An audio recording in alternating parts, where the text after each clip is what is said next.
Assalamualaikum warahmatullahi wabarakatuh. Allahu Akbar, Allahu Akbar. La ilaha illallah. Allahu Akbar. Allahu Akbar walillahil hamd. Innal hamdalillah nahmaduhu wa nasta'inuhu wa nastaghfiruh wa natubu ilayhi wa natawakkalu alayhi.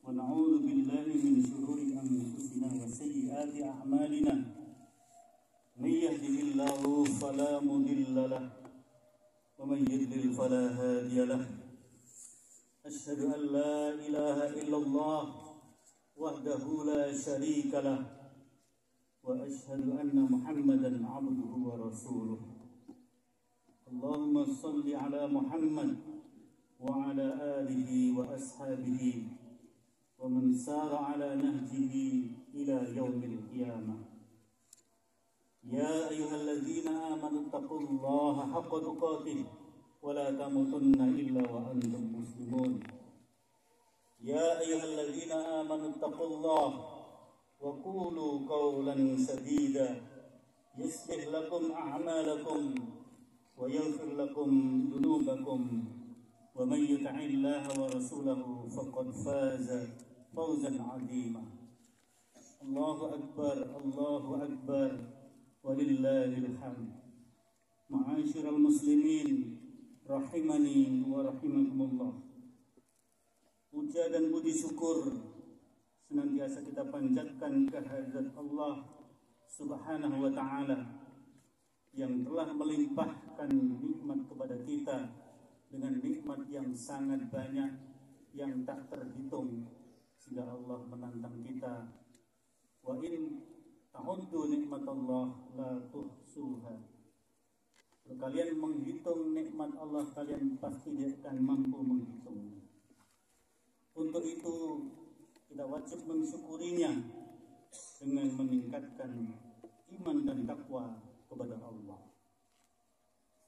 Salawat, rahmat dan salam semoga selalu terlimpah, selalu tercurah kepada Nabi kita Muhammad sallallahu alaihi wasallam, seluruh keluarga, sahabat dan pengikutnya yang setia dengan manhajnya sampai yaumul qiyamah. Ma'asyiral muslimin rahimani wa rahimakumullah. Pada hari yang mulia ini seluruh umat Islam di dunia ini dengan kompak melaksanakan ibadah Idul Adha, sholatnya dan kurbannya dalam rangka memohon petunjuk, pertolongan, ma'unah dari Allah Subhanahu wa ta'ala. Mungkin dari satu tempat dan tempat yang lain hanya dibedakan beberapa waktu saja. Sehari sebelumnya, tanggal 9 Dzulhijjah, umat Islam sedunia yang menunaikan ibadah haji sekitar 4-5 juta berkumpul di padang Arafah untuk melakukan wukuf, sekaligus juga memohon kepada Allah agar Allah limpahkan hidayah, ma'unah, taufik dan rahmatnya kepada seluruh umat Islam dan umumnya umat manusia di dunia ini. Sidang jamaah Idul Adha rahimani wa rahimakumullah.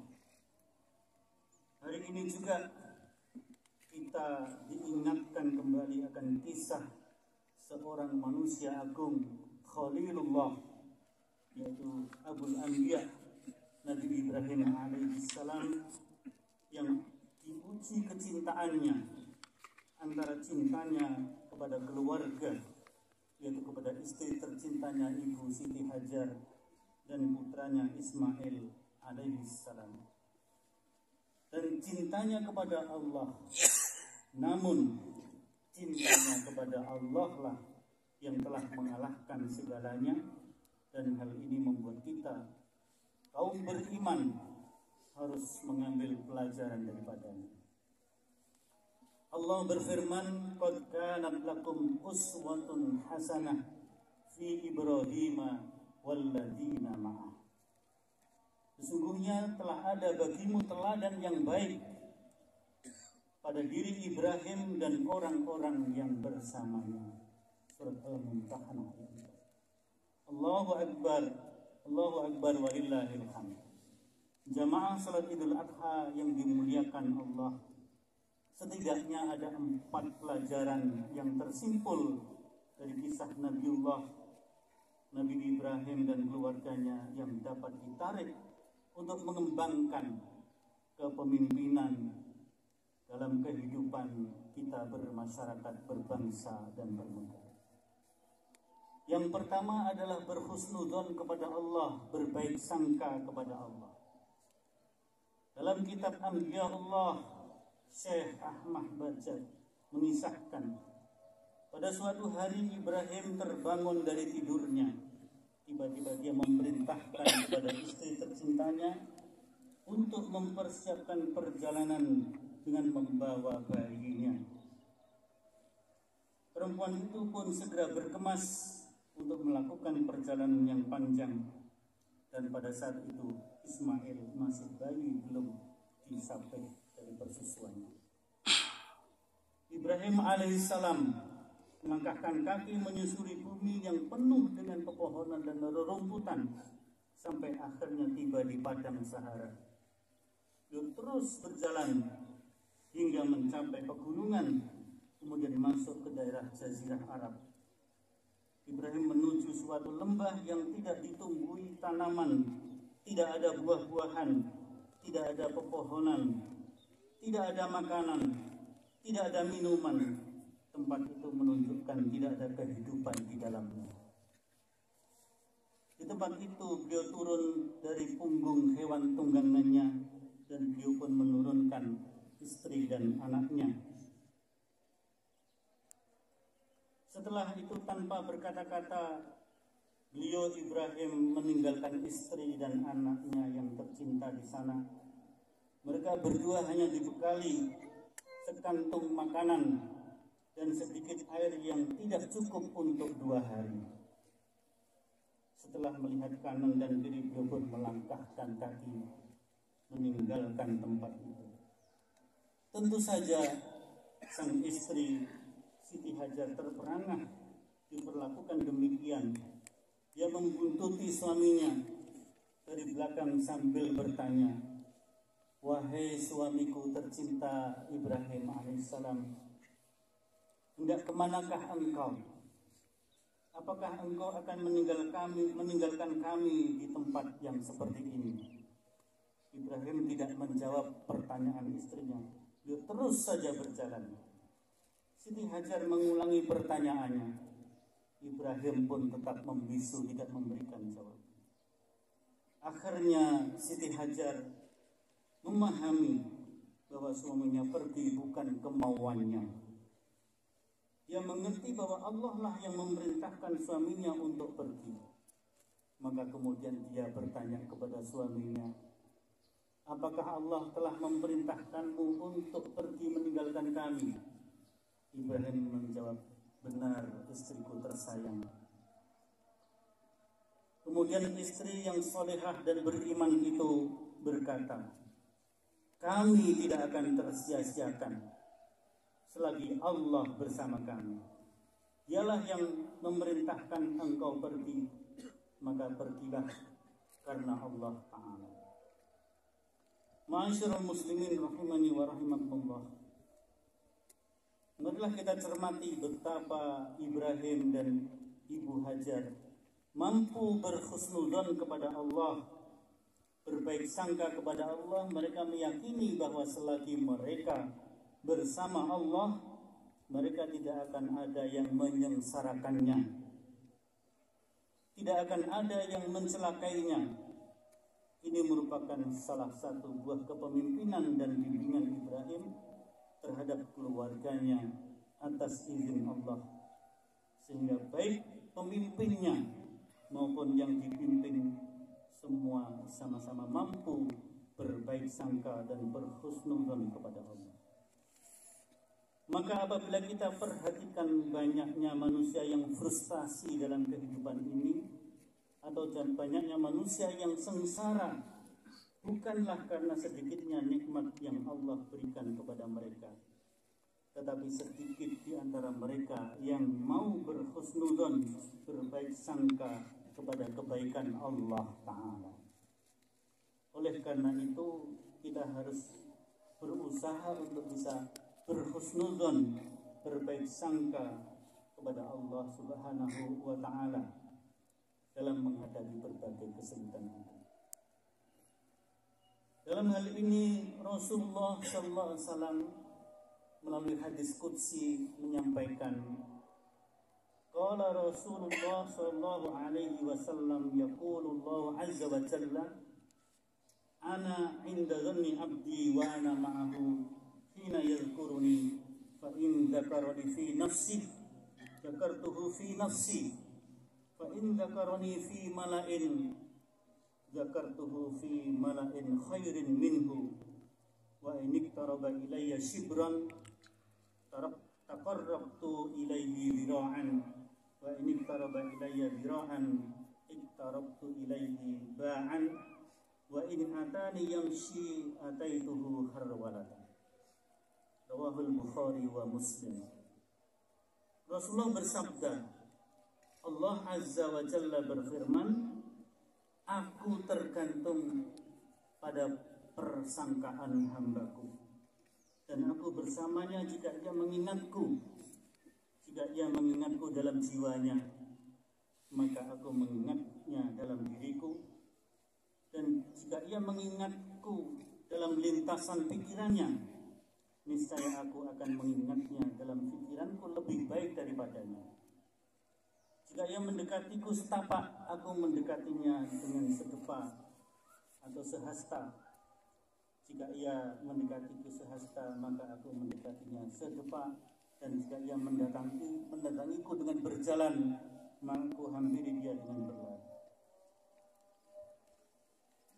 Ma'asyarul muslimin rahimani wa rahimakumullah. Pelajaran yang kedua adalah mencari rizki yang halal.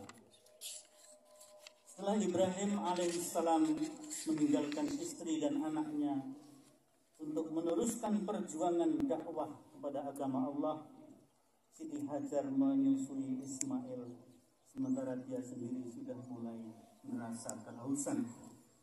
Panas matahari saat itu menyengat sehingga terasa begitu mengeringkan tenggorokan.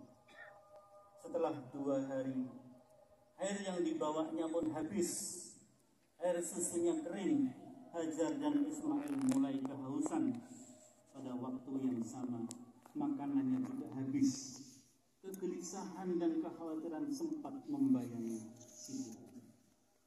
Ismail pun terus menangis karena kehausan. Kemudian sang ibu meninggalkannya sendirian untuk mencari air, sehingga kemudian dia berlari-lari kecil sampai ke bukit Sofa. Di sana beliau melihat kanan dan kiri, tidak mendapatkan apa-apa. Maka kemudian beliau turun dari bukit Sofa, lari menuju bukit Marwah. Begitu terus untuk mencari kehidupan, mencari sumber kehidupan berupa rezeki. Sofa Marwah sampai mencapai. Allahu Akbar walillahil hamd. Ada rahasia yang jarang dikupas dalam kejadian ini, yaitu kesungguhan Siti Hajar dalam mencari air yang dikeluarkan dengan segala tenaganya bolak-balik Sofa dan Marwah. Walaupun bolak-balik Sofa Marwah, belum mendapatkan juga air yang dia cari. Tetapi akhirnya air itu berada di dekat anaknya sendiri, dan disitulah air Zam-Zam. Ini memberikan pelajaran kepada kita untuk bersungguh-sungguh dalam menjemput rezeki dengan mengeluarkan segala kemampuan yang kita miliki. Walaupun kita diperintahkan bukan untuk melihat hasil, tetapi juga kita harus berusaha dengan sekuat tenaga. Sikap hidup yang dimiliki oleh Hajar inilah tentu merupakan buah kepemimpinan yang ideal, dari Nabi kita Ibrahim alaihissalam. Terkait dengan kerja keras untuk mencapai yang halal dan barokah, Rasulullah SAW Muhammad adalah pekerja keras dan sangat mencintai orang-orang yang bekerja keras. Beliau bersabda, "Innallaha yuhibbu ahadakum idza amila ayyutqinahu." Sesungguhnya Allah mencintai orang-orang yang mukmin di antara kalian yang bekerja dengan giat dan profesional. Allah pun berfirman, "Fa idza qudiyatis shalah fantashiru fil ardi wabtaghu min fadlillah wadhkurullaha katsiran la'allakum tuflihun." Apabila kalian sudah menunaikan salat, maka bertebarlah di muka bumi untuk mencari rezeki dan karunia Allah, dan berzikirlah kepada Allah dengan sebanyak-banyaknya supaya kalian beruntung. Ayat ini memotivasi kita untuk bekerja keras dengan selalu zikir, ingat, berdoa, dan bermohon kepada Allah, sehingga dengan kerja keras yang diikuti dengan zikrullah itu, rezeki yang kita dapatkan adalah rezeki yang halal dan barokah. Hadirin yang dirahmati Allah, pelajaran yang ketiga adalah berkorban untuk Allah Subhanahu wa taala. Ketika Ismail bertambah besar, hati Ibrahim bertambah kuat kepada putranya. Tidak mengherankan karena Ismail hadir di kala usia Ibrahim sudah usia tua. Itulah sebabnya beliau sangat mencintainya. Namun Allah hendak menguji kecintaan Ibrahim dengan ujian yang sangat besar disebabkan cintanya. Sebagaimana sabda Allah dalam surat As-Saffat, "Falamma balagha ma'u sa'ya qala ya bunayya inni ara fil manam anni azbahuka fanzur madza tara." Qala ya abati if'al ma tu'mar satajiduni insyaallah minas sabirin. Tatkala anak itu sampai umur dewasa, umur sanggup untuk berusaha bersamanya, maka Ibrahim berkata kepada sang anak, "Wahai anakku tercinta, sungguh aku melihat dalam mimpiku bahwa aku disuruh Allah untuk menyembelihmu. Maka pikirkanlah apa pendapatmu." Ismail pun menjawab, "Wahai ayahku tercinta, kerjakanlah apa yang diperintahkan kepadamu. Sungguh engkau akan mendapatiku sebagai orang yang bersabar." Kalau kita renungkan bentuk ujian yang telah Allah berikan kepada Ibrahim, bagaimana kira-kira perasaan Ibrahim waktu itu? Pergulatan yang seperti apa yang berkecamuk di dalam batinnya? Tidak mungkin ujian sebesar ini terbebas dari pergulatan batin. Pasti terlintas dalam pikirannya, mengapa Allah memerintahkan demikian? Namun Ibrahim mampu membuang jauh-jauh pikiran itu dan hanya berpikir tentang putranya, apa yang harus dia sampaikan kepada anaknya saat beliau hendak menyembelih putranya tersebut. Ibrahim justru mampu mengambil jalan terbaik. Dia berkata jujur dan lemah lembut kepada putranya dibanding untuk menyembelihnya secara paksa. Akhirnya ketika melihat betapa kepasrahan dan pengorbanan Ismail dan ayahnya, mereka berlomba-lomba untuk mendapatkan cintanya Allah. Mereka berlomba-lomba untuk mendapatkan kasih sayang Allah. Walaupun yang dikorbankan adalah diri Ismail sendiri. Dan ketundukannya dan kepasrahannya yang total itulah kemudian Allah membalasnya dengan kebaikan yang sangat agung. Allahu Akbar walillahil hamd.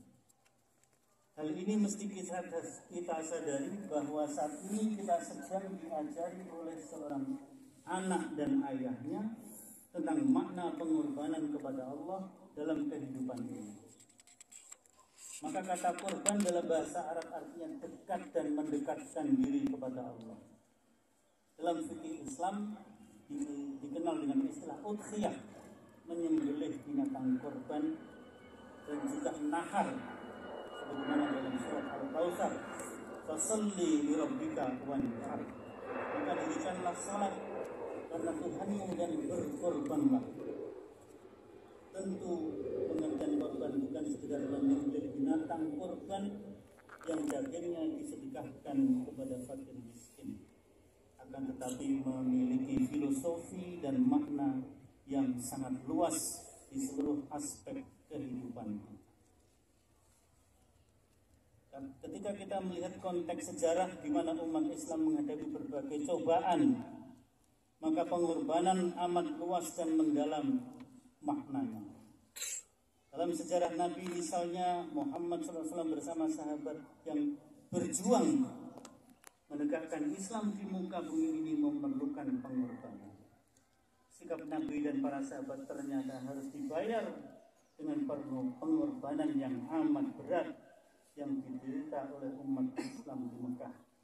Tetapi kemudian Allah memberikan kehidupan yang lebih baik kepada umat Islam dan terbebas dari segala penderitaan. Ma'asyiral muslimin rahimani wa rahimakumullah, pelajaran yang keempat yang dapat kita ambil dalam kesempatan ini adalah mendidik keluarga.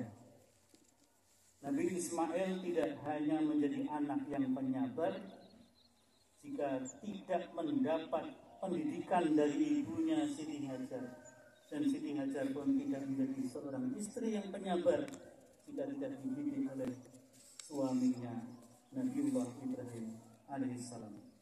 Dan Nabi Ibrahim pun tidak menjadi penyabar, seorang pendidik yang ulung, kalau tidak dididik oleh Allah Subhanahu wa Ta'ala dengan wahyunya. Seorang anak dalam perkembangannya membutuhkan proses panjang, maka peran orang tua dalam membentuk perilaku dan akhlak sangat dibutuhkan. Perhatian semua kepada anak semenjak di kandungan, melahirkan sampai dewasa. Kewajiban ini diberikan di pundak orang tua oleh agama dan hukum di masyarakat. Karena itu seorang yang tidak mau memperhatikan pendidikan anak dianggap orang yang mengkhianati amanah Allah. Sebagian ahlul ilmi mengatakan bahwa Allah Ta'ala pada hari kiamat akan meminta pertanggungjawaban setiap orang tua atas perlakuannya terhadap anaknya. Dalam hal ini Allah berfirman, wa idibtala Ibrahim rabbuhu bikalimatin fa'atammahun qala inni ja'iluka linnasi imama qala wa min dzurriyyati qala la yanalu ahdi dzalimin. Dan ketika Ibrahim diuji oleh Tuhannya Allah Ta'ala dengan beberapa kalimat, yaitu perintah dan larangan, maka Ibrahim menunaikannya dengan sempurna. Dan Allah berfirman, sesungguhnya aku akan menjadikanmu sebagai imam, pemimpin bagi seluruh umat manusia. Ibrahim pun berkata, ya Allah, saya mohon juga berikan kepada anak keturunanku. Maka Allah menegaskan, hal itu tidak akan diberikan kepada orang-orang yang zalim. Dalam ayat ini ditegaskan bahwa Ibrahim diuji oleh Allah dengan berbagai ujian yang akhirnya dengan kemampuan, integritas dan komitmen keimanan dan ketakwaan yang hebat, yang par excellence, Ibrahim mampu menunaikan tugas dengan baik, hingga hasilnya dipilihlah Ibrahim menjadi seorang pemimpin besar untuk seluruh umat manusia di jagat raya ini. Akhirnya mari kita bermohon kepada Allah, mudah-mudahan Allah limpahkan kepada kita semuanya, umat Islam khususnya, dan bangsa Indonesia pada umumnya, menjadi bangsa yang mengabdi kepada Allah, menjadi bangsa yang bermartabat di hadapan Allah Ta'ala. Marilah kita panjatkan doa kepada Allah. Allahumma salli ala Muhammad وعلى آل محمد ورضي الله تعالى عن كل صحابة رسول الله أجمعين. اللهم اغفر للمسلمين والمسلمات والمؤمنين والمؤمنات الأحياء منهم والأموات إنك سميع قريب مجيب دعوات فيا قاضي الحاجات. ربنا لا تزغ قلوبنا بعد إذ هديتنا وهب لنا من لدنك رحمة إنك أنت الوهاب. ربنا أفرغ علينا صبرا وثبت أقدامنا وانصرنا على القوم الكافرين. اللهم أعز الإسلام والمسلمين وأصلح ولاة المسلمين وألف بين قلوبهم وأصلح ذات بينهم وانصرهم على عدوك وعدوهم ووفقهم للعمل بما فيه صلاح الإسلام والمسلمين. اللهم لا تسلط علينا بذنوبنا من لا يخافك فينا ولا يرحمنا. اللهم اجعل جمعنا هذا جمعا مرحوما وتفرقنا بعده تفرقا معصوما. ربنا آتنا في الدنيا حسنة وفي الآخرة حسنة وقنا عذاب النار. سبحان ربك رب العزة عما يصفون وسلام على المرسلين والحمد لله رب العالمين. الله أكبر الله أكبر ولله الحمد. والسلام عليكم ورحمة الله وبركاته. Waalaikumsalam.